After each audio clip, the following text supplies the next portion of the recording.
Top 3 essential hints for the candidates appearing for the UPSC Prelims 2025 on May 25th. May 25న UPSC prelims 2025 నిర్వహించబడుతున్నటువంటి ఈ నేపథ్యంలో మీరు అభ్యర్థులు అనుసరించాల్సిన టాప్ 3 ఎసెన్షియల్ హింట్స్ ఏంటి? ఒకటి, time management is very crucial. ఎక్కడి నుంచి మొదలవుతుంది ఇది? రేపు మీరు ఉదయం నిద్ర లేవడంతో మొదలవుతుంది. మీరు రోజు లేచేదానికన్నా ప్రతిరోజు రేపు మాత్రం ఎగ్జామ్ రోజున మాత్రం ఉదయం 5 నిద్ర లేవండి, 6 రెడీ అవ్వండి, మ్యాక్సిమం 7 ఇంటి నుంచి స్టార్ట్ అయ్యి ఎగ్జామ్ హాల్కి చేరుకోండి. మ్యాక్సిమం ఎగ్జామ్ హాల్ దగ్గర 8:30 ఉండేటట్టు చూసుకోండి. ఎగ్జామ్ హాల్లోకి ఎంటర్ అయిన తర్వాత ఎగ్జామ్లో మొదటి జిఎస్ పేపర్ రాస్తారు, ఆ తర్వాత సిసాట్ పేపర్ రాస్తారు. ఏ ప్రశ్నకి నిర్ణీత సమయం ఎక్కువ సమయం పెట్టేటట్టుగా చూడకండి. 1 మినిట్లో ఒక ఆన్సర్ని రాసేటట్టు చూసుకోండి. అండ్ తద్వారా మీ పర్టికులర్గా సిసాట్లో ఈ సూత్రాన్ని పాటించండి. ఎందుకంటే మీకు ఉన్నటువంటి సమయం 120 నిమిషాలు. సిసాట్లో 1 మినిట్ 1 క్వశ్చన్కి మాత్రమే తీసుకోవాలి యావరేజ్గా. అప్పుడు 80 ప్రశ్నలకి 80 నిమిషాల్లో మీరు ఆన్సర్ చేసేస్తారు. ఇంకో 40 నిమిషాలు ఉంటాయి. కొన్ని ఫ్లాగ్డ్ క్వశ్చన్స్ ఉంటాయి. ఆ ఫ్లాగ్డ్ క్వశ్చన్స్ ఏవైతే ఉన్నాయో మళ్ళీ వాటికి ప్రాపర్గా సొల్యూషన్ ఆన్సర్ పెట్టుకోండి.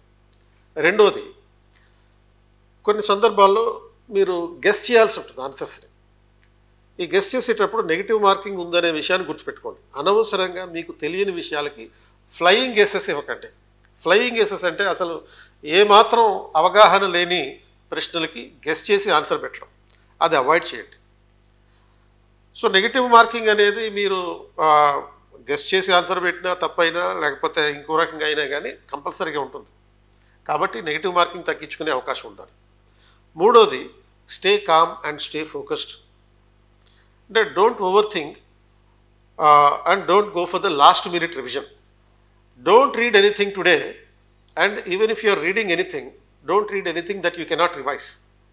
మీరు రివైజ్ చేయలేని దాన్ని ఈరోజు అయితే ఏది చదవకండి. అసలు ఈరోజు ఏది చదవద్దు. ఓన్లీ మనసులో మెమరైజ్ చేసుకోవడం మాత్రమే మీరు చేయాల్సిన పని. బాగా పడుకోండి. ఈరోజు మే 24 నైట్ అంతా అన్నీ రెడీ చేసి పెట్టుకోండి. అంటే ఈ admit card, photo ID card, black ball point pen, water bottle, ఆ తర్వాత ఒక క్యాప్ కూడా తీసుకెళ్ళండి. ఎండలో వెళ్ళాల్సినటువంటి అవసరం వస్తే క్యాప్ కూడా ఉపయోగపడుతుంది కాబట్టి. అండ్ అంతేకాకుండా ఈ పెన్సిల్ కూడా తీసుకెళ్ళండి. ఫోటోలు అడిషనల్గా ఒక 4 పాస్పోర్ట్ ఫోటోలు కూడా పెట్టుకోవడం ఎందుకన్నా మంచిది. అండ్ ఎగ్జామ్ జనరల్ స్టడీస్ అయిపోయిన తర్వాత రెండో ఎగ్జామ్కి సిసాట్ మొదలవడానికి మధ్యలో ఒక 2 గంటల గ్యాప్ ఉంటుంది. ఆ గ్యాప్లో కుదిరితే మీరు అక్కడే ఎగ్జామ్ సెంటర్లోనే ఉండండి, నీడలో ఉండండి. అండ్ మీతో పాటు ఒక చిన్న కర్డ్ రైస్ ప్యాకెట్ తీసుకెళ్ళండి. పొద్దున్నే ఒక బాక్స్లో కర్డ్ రైస్ పెట్టుకుని తీసుకెళ్ళండి. కొన్ని చాక్లెట్లు కూడా పట్టుకెళ్ళండి. చాక్లెట్ల వల్ల డోపమైన్ రిలీజ్ అవుతుంది. మీరు ఎగ్జామ్ మొత్తం హ్యాపీగా ఉంటారు. హ్యాపీనెస్ హార్మోన్స్ రిలీజ్ అవుతాయి. కాబట్టి హ్యాపీగా ఉన్నప్పుడు నువ్వు హ్యాపీ వర్కర్గా ఉంటావు. And happy worker is the productive worker. Me performance పెరుగుతుంది.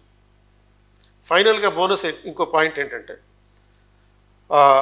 పేపర్ 1 అయిపోయాక మీ ఫ్రెండ్స్ తోటి ఆ క్వశ్చన్స్ మీరు ఎలాంటి క్వశ్చన్స్ వచ్చినాయి, మీరు ఎలాంటి ఆన్సర్స్ పెట్టారు, అవతల ఎలాంటి ఆన్సర్స్ పెట్టారు, ఇవేమి డిస్కస్ చేయకండి, చేయొద్దు.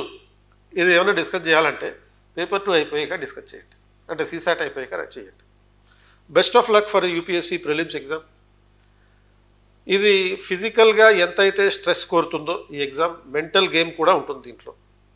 It's a mental game that requires physical stress. Win the game, crack the IAS, all the best.